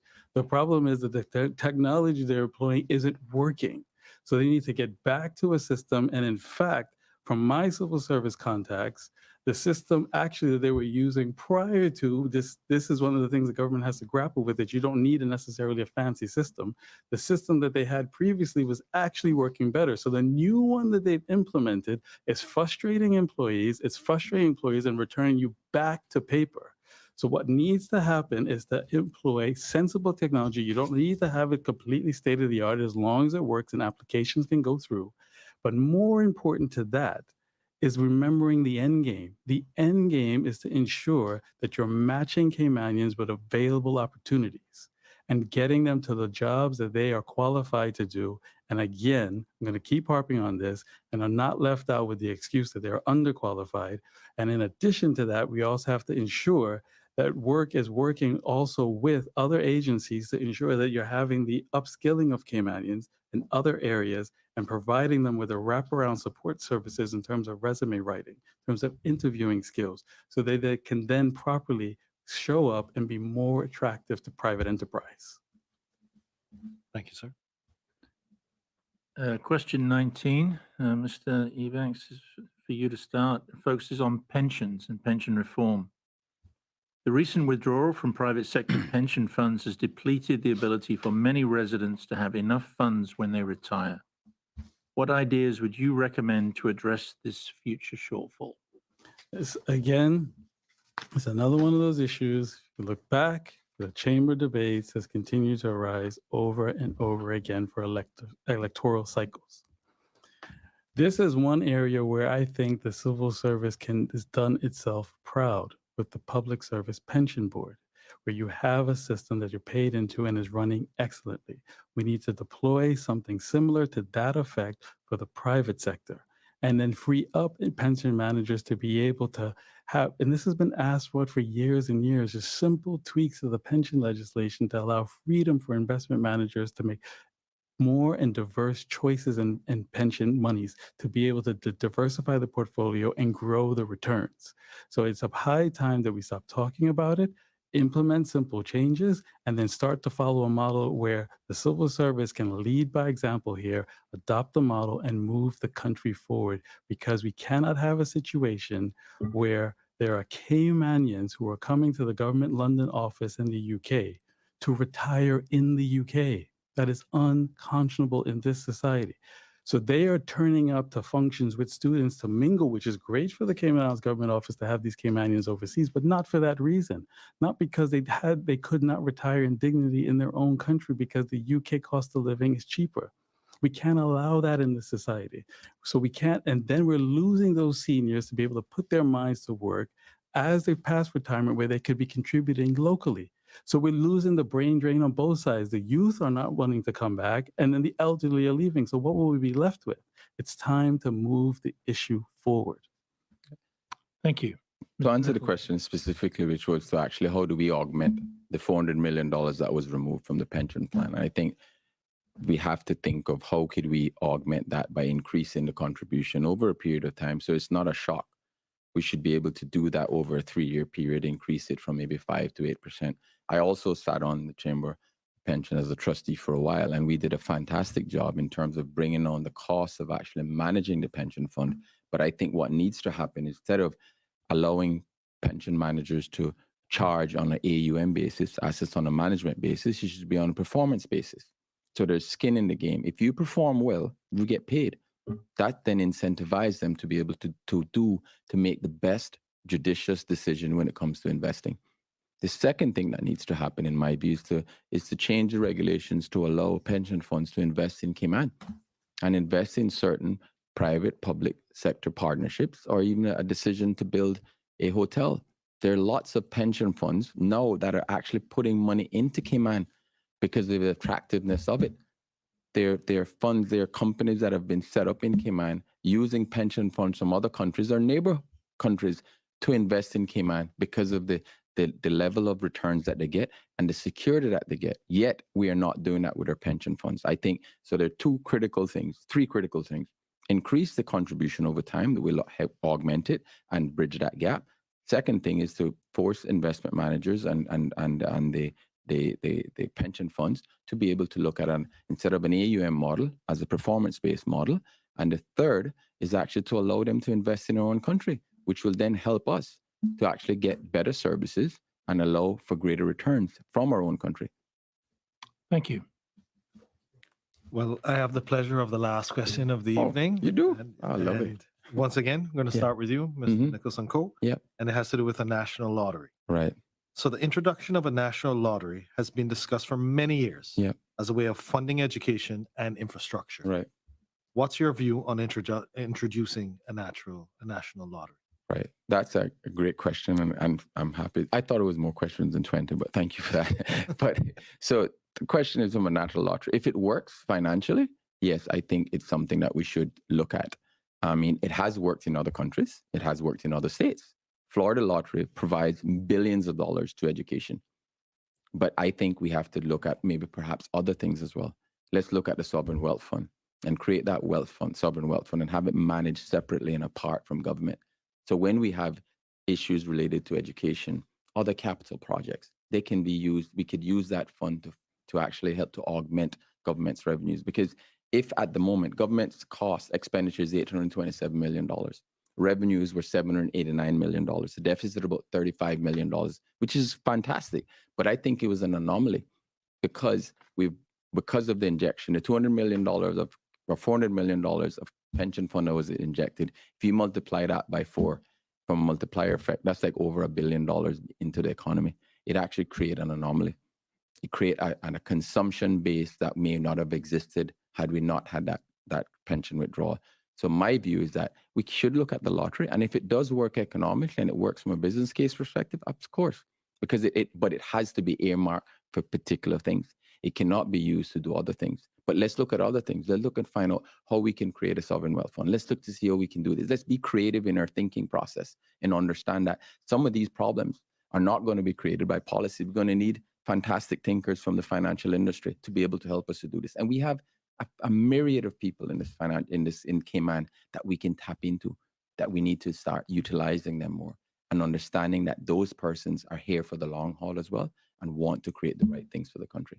So I am here to unite and here to work collaboratively with the civil service, with the private sector to make things work for Cayman. Thank you, sir. Mr. Ebanks. Thank you very much. I think that a national lottery should not be a priority at this time. And with the size of our population, I have sincere doubts that that will in any way have a material impact for infrastructure and other revenue for government. In addition to that, since my opponent seems concerned with FATF standards, will also then possibly impact our image to move into a gambling society.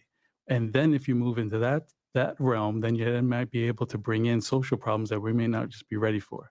There are far easier scores on the field to be able to inject greater government revenue. We need to kickstart innovation.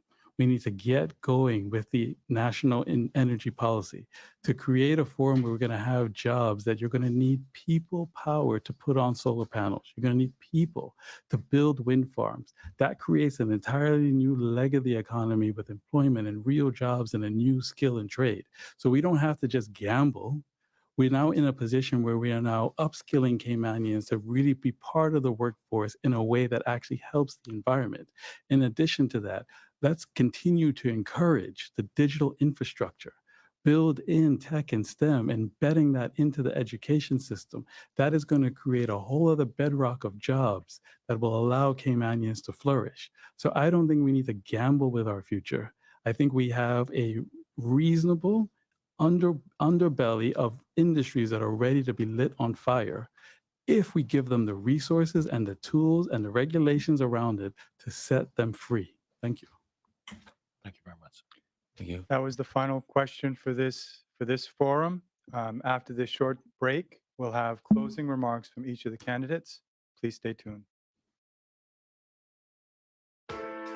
Behind everything we do is a promise. Better. Better because we care, because we all have a common goal: to be better at cooking, to be better at eating right and taking care of ourselves, to live in a better community, to just feel better. Today and tomorrow and the next day. Do it for you. Do it for them. Do it to prove something to yourself. Do it to carry on a family recipe. Or just because. But when you aim for the stars, better just works. We're Fosters. And we're better. Because of you, because of them, because of this place. And because we care.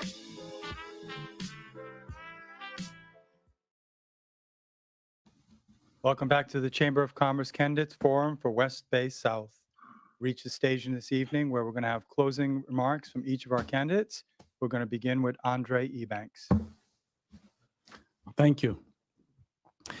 It's a shame that I have to use 30 seconds of my closing time to address an erroneous allegation made in this debate regarding the FATF and advice that I have provided in the course of a hardworking civil servant. But that allegation, as leveled, only served to expose my opponent's weakness in financial services. We're not blacklisted because of the private funds legislation on the FATF gray list. The FATF gray list has nothing to do with the private funds legislation. We are not on that list for that reason.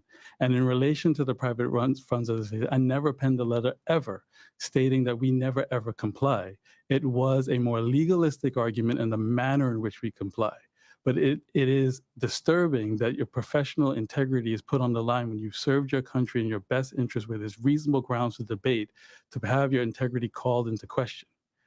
I'm really sorry that that had to happen and bit into my time, but it needed to be addressed. It was erroneous and disrespectful. Now, in terms of closing, I think that then proves one of the legs of my arguments of why I am the best qualified candidate for West Bay South. In closing, you are dealing and you're looking at a hardworking family man who has turned down a job to be able to serve the country, qualified attorney, worked in financial services and in community affairs, and represented our country. So you're looking at someone who's represented the country at an international level, a national level, and a local level. You're looking at someone who has helped to draft and negotiate legislation that is on the books of our statutes right now. It is not as easy to be able to walk in and to be able to navigate that and bring legislation and policy and execute programs over the line with solely private sector experience. You need to have a blend of experience which then matches the diversity of our constituency of financial services and community affairs. Nothing gave me greater pride than working in community affairs to execute, say, for example, the Housing Repairs Committee. So what you're looking at and what you're staring at is someone who won't have to learn the rules of the road when they enter into the halls of the government admin building.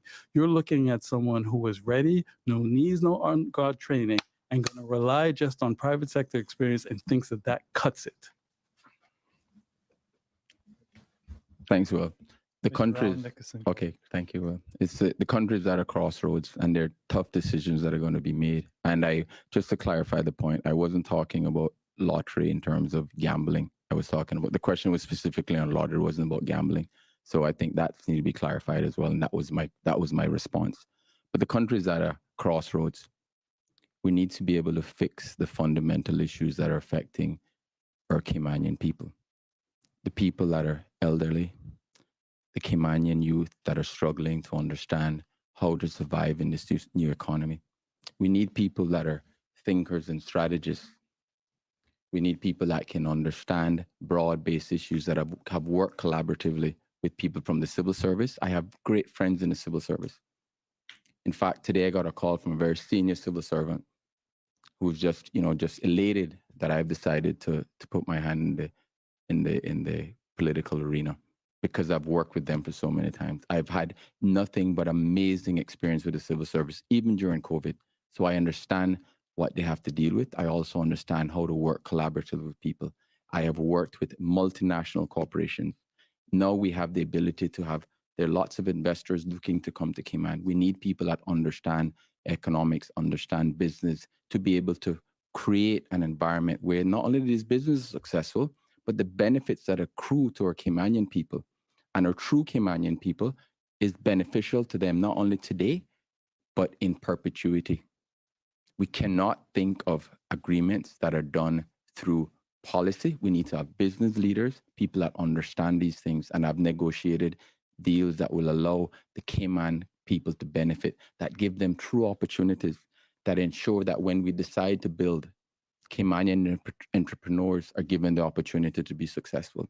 This isn't the time for us to look introspectively. We need to look outwardly and say, how can we make Cayman a much better place for everyone, so that when our kids finish university, they actually feel that they can come back here.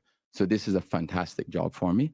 I'm looking forward on April 15th to be the representative for West Bay South, to ensure that West Bay South gets a leader and a representative that's there 365 days a year, 24/7, constantly, that will not be leaving the district, that will remain. I've remained there for 43 years, and I'm going to continue to remain there because I don't want to live anywhere else. That's the only place I want to be, and I'm going to make this the best place for West Bayers to live. I'd like to thank the candidates. Now I'm going to turn it over to President Mike Gibbs for some closing remarks. Thank you, Will. On behalf of the Chamber Council and staff, I'd like to thank the West Bay South candidates for participating in this evening's forum. I trust that the forum will help the voters in that constituency to determine who to vote for when you go to the polls on April the 14th. I'd also like to thank Foster's for their major sponsorship of the Chamber's candidate forums, as well as Affinity Recruitment, Bodden's Legal and Corporate, and DART.